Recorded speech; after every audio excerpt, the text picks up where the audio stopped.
이제 화성 행궁 복원 작업을 하고 있는 그는 온양 행궁을 역사상 유례가 없는 독특한 건물로 평가했다.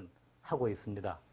그런데 이제 온양 행궁의 경우는 이것이 이제 온천을 목적으로 하는 것이기 때문에 아주 좀 특별한 건물이라고 볼 수 있어요. 보통 이제 행궁이라는 것이 왕이 이제 머무는 건물이 있고 또 신하들과 그 행궁에 가서도 이제 만나기 때문에 그렇게 이제 두 개의 중심 건물이 있는데 이제 온양 행궁의 경우는 거기에 또 하나 이제 온천을 할 수 있는 별도의 건물이 하나 더 있는 게 가장 큰 특징이에요. 이건 북한산성. 일반적으로 행궁은 그 쓰임에 따라 용도가 나뉜다. 먼저 서울의 궁궐이 위험할 경우 전쟁 시 피난용으로 만든 행궁이 있다. 북한산 행궁과 강화도 행궁이 여기 속한다. 또 수원 화성 행궁과 같이 수도를 이전할 목적으로 만든 대규모 행궁도 있다. 그렇다면 온양 행궁은 어떤 행궁일까? 온양 행궁은 궁궐의 특징을 그대로 옮겨왔다. 자문기관인 홍문관을 비롯해 궁궐의 살림을 담당하는 상서원, 왕명을 받드는 승정원, 왕에게 진언을 올리는 사관원, 왕의 칙령을 기록하는 한림원 같이 왕을 보좌하는 주요 국정기관이 모두 있다.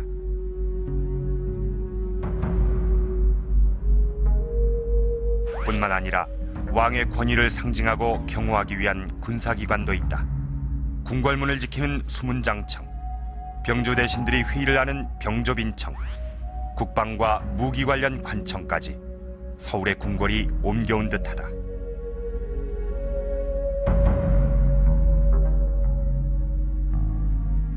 온양 행궁의 특징은 정전 옆에 그 어떤 궁에도 없는 온천이 자리 잡고 있다는 점이다.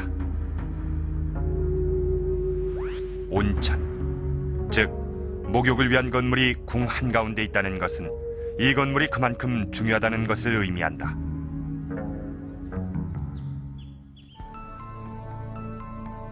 온천궁이었던 온양 행궁의 실제 모습은 어떠했을까? 이 의문을 풀기 위해 취재팀은 온양 행궁에 관한 각종 기록을 찾기 시작했다. 궁궐과 관련된 기록은 국가 기밀 사항이라 일반 기록엔 언급되지 않는다. 그러나 다행히 규장각에서 온양 행궁에 관한 중요한 단서를 찾아낼 수 있었다. 귀중본 서구에 보관된 온궁사실이란 책이 그것이다. 온궁사실은 아직 학계에서조차 해석돼 소개된 적이 없다. 이 책은 사도세자가 온양 행궁에 행차하기까지의 과정을 기록하고 있는데 특히 관심을 끈 부분은 온양 행궁을 수리한 부분이다. 창경궁과 경희궁 복원 설계를 했던 장순영 건축사와 함께 검토한 결과 온양 행궁의 내부가 서서히 모습을 드러내기 시작했다. 정전인 것으로 이 것으로 판단이 되는데 온돌 2칸이 있고 온돌 아래 백휴지로 초배를 하고 이것이 이제 온돌방에 해당했던 사항이고 그 다음에 나오는 게 이제 대청 4칸에 북쪽에 지겐문 8짝, 지겐문은 이게 이제 분합문. 온궁사실의 기록은 아주 상세하다. 행궁 수리를 기록한 배설 부분은 행궁의 주요 시설 내부를 마치 보고 있는 것처럼 세밀하게 설명하고 있다. 실내에 도배하는 방법과 도배지의 색깔까지 자세히 기록하고 있는데 사용된 벽지는 청색이나 백색 능화지다.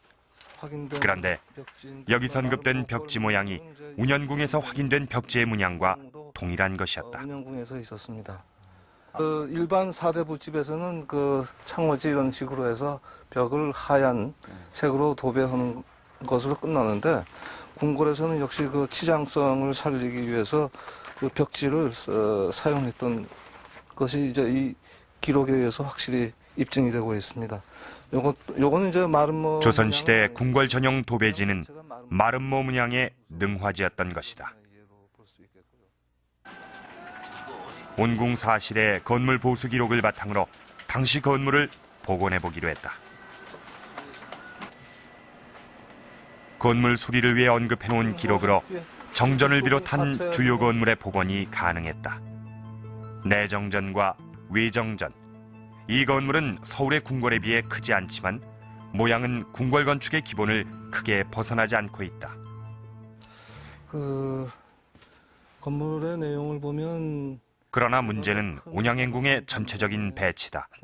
이 지도만으론 온양행궁의 규모와 궁궐의 모양을 알 수가 없다. 온양행궁도는 정사각형으로 돼 있는데 우리나라에서 정사각형 모양의 궁은 존재하지 않기 때문이다. 배치 자체는 뭐 그렇게 그 그림대로 똑같다고 보기는 어려울 것 같고요.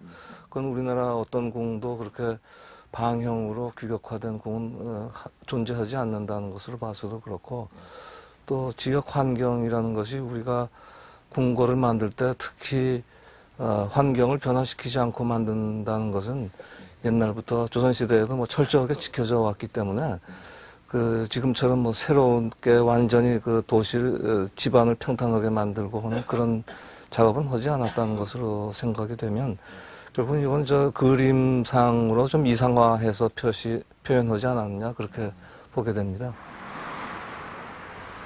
궁궐의 전체적인 규모를 파악하기 위해선 온양행궁터의 지형조사가 필요했다. 다행히 취재팀은 아산시청에서 1935년도에 만들어진 지적도를 구할 수 있었다.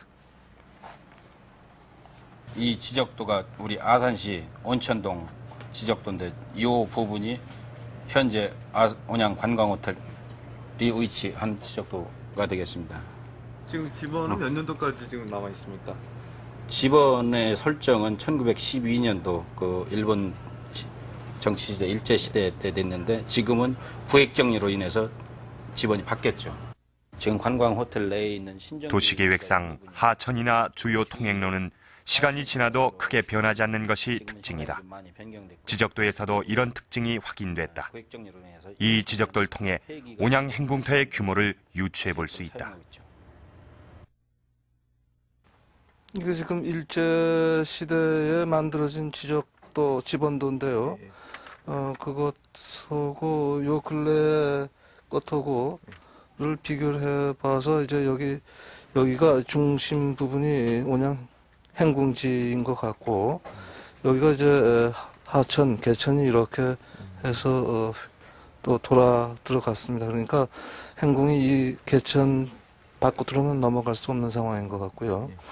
근데 이제 지적도에 따르면 행궁 근처엔 하천이 흐르고 있었다는 사실을 확인할 수 있었다. 하천을 중심으로 지적선을 면밀히 검토한 결과 온양행궁의 윤곽이 드러났다.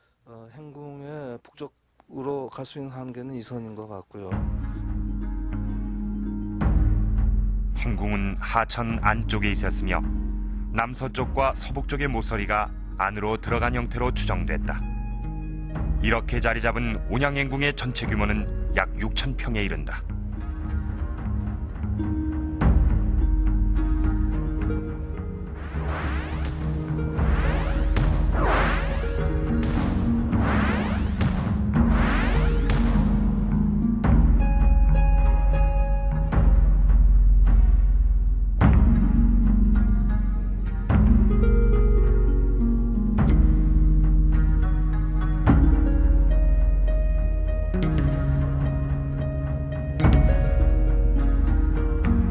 이를 바탕으로 온양행궁의 정전과 전체 모습이 드디어 복원됐다. 16칸 규모의 내정전을